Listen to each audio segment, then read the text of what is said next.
আজকে হয়েছিল কাঁচা মাছের ঝাল। তো মামুনির বাজার থেকে এসে রান্না করতে করতে খুবই দেরি হয়ে গেছিলো। তো চটজলদি একটা মাছের ঝালের রেসিপি চলো তোমাদের সাথেও শেয়ার করি। যদি না সময় থাকে তাহলে এইভাবে করতে পারো। তো প্রথমে পেঁয়াজ, লঙ্কা, আদা আর রসুনকে ভালো করে শিলেতে পিষে নিয়েছিল। আর ওই শিলের মধ্যে গোটা জিরে আর গোটা ধনে ভালো করে একই সাথে পিষে নিয়েছিল। সব কিছু একসাথে পেষা হয়ে গেলে, ভালো করে দেখতেই পাচ্ছ যে কত সুন্দর পেষা হয়েছে শিলেতে।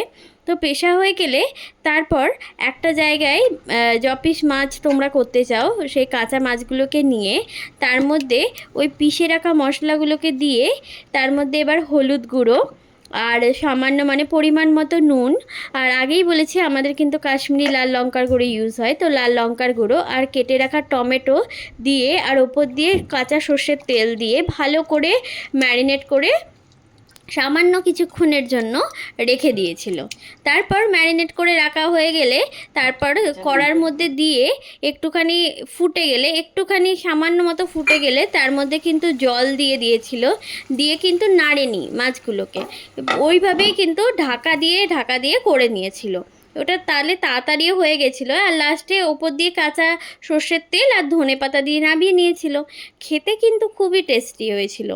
তোমরা হয়তো দেখে বুঝতে পারছো যে জানি না কতটা, কিন্তু খেতে কিন্তু খুবই ভালো হয়েছিল। যে কাঁচা মাছের যে গন্ধ সেটাও কিন্তু একটা বিন্দুও কিন্তু ছাড়েনি।